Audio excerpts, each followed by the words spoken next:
បាទជម្រាបសួរបងប្អូនទាំងអស់បាទជាទីមេត្រីជាទីគោរពបាទថ្ងៃនេះមានដំណឹងពិសេសមួយដើម្បីជួយចែកចាយទៅបងប្អូនណាបាទខាងយើងខ្ញុំបានបង្កើតឱកាសដើម្បីបកគោលឱកាសបងប្អូនបើសិនមានចំណាប់អារម្មណ៍ចង់មកលេងរត់ចូលចាបាទអញ្ចឹងខែ3ថ្ងៃ25និងថ្ងៃ26យើងបានរៀបចំកម្មវិធីពិសេសបាទជាមួយរដ្ឋជ័រចានៅ State Capital ជារដ្ឋធានីរបស់រដ្ឋជ័រចាឱកាសមានច្រើនបាទទី1មកលេងកន្លែងទីតាំងមកនិយាយជាមួយសភារដ្ឋជ័រចានិយាយជាមួយលេខាអ្នកតំណាងខាង Governor Office បាទជាវាយខេត្តហើយទៅយើងក៏មានឱកាសមកជីបឺសទាំងអស់គ្នាទៅលេងកំពង់ផែហៅ Savannah Port នៅរដ្ឋជ័រចាដែរអញ្ចឹងគោលដៅនឹងចង់ដឹងថាអនាគតទៅយើងយកតំណែងពីខ្មែរ direct ចូលនៅរដ្ឋជ័រចាតាមណាខ្លះហើយទៅយើងនឹងសួរនាំសភារបស់រដ្ឋជ័រចានឹងគាត់មានច្បាប់អីដើម្បីសម្រួលការយកតំណែងពីខ្មែរចូលក្នុងរដ្ឋជ័រចានេះបាទសង្ឃឹមថាយើងឲ្យ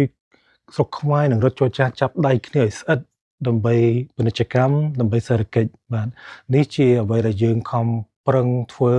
ដើម្បីជួយរុញច្រានសេដ្ឋកិច្ចយើងឲ្យឡើងបាទនេះជាអ្វីដែលយើងអាចធ្វើបានបាទហើយទៅមួយទៀតបាទបើសិនណាបងប្អូនជាម្ចាស់តំណែងឯណាមួយបាទអាចដាក់ពាក្យចូលរួមមកបាទដើម្បីគេហៅតាំង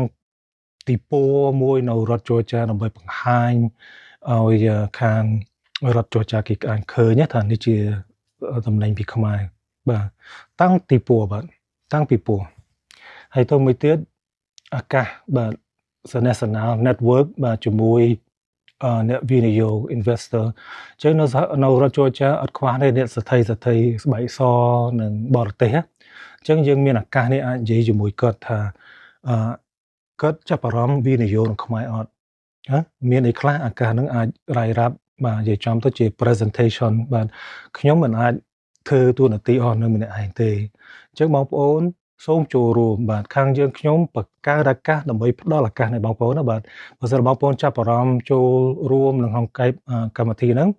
មេត្តា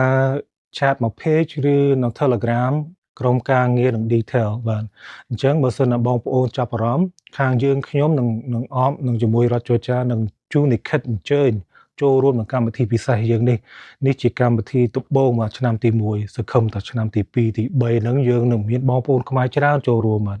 អញ្ចឹងកុំឲ្យខកខានពេលវេលាមានកំណត់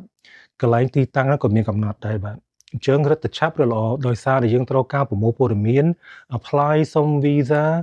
ណាត់ចូលសភារដ្ឋានទូតដើម្បីបាន visa ទេសចរបាទមកលេងបាទហើយទៅក្រុមការងារនឹង detail ពីរឿង processing กระดาษស្នាមដាក់សុំ visa ហ្នឹងបាទអញ្ចឹងកុំឲ្យខកខានបាទឆាប់តាកទួងក្រុមការងារបាទព្រោះអីយើងត្រូវការ apply ឲ្យមើលថ្ងៃដូចថាយើងអាចស្នើសុំចូលសភាបាទអញ្ចឹងសូមជូនពរបងប្អូនទាំងអស់គ្នាឲ្យមានការជោគជ័យហេងសង្ឃឹមនឹងជួបគ្នាខែ3ថ្ងៃ25នៅរដ្ឋជ័រចាបាទសូមអរគុណ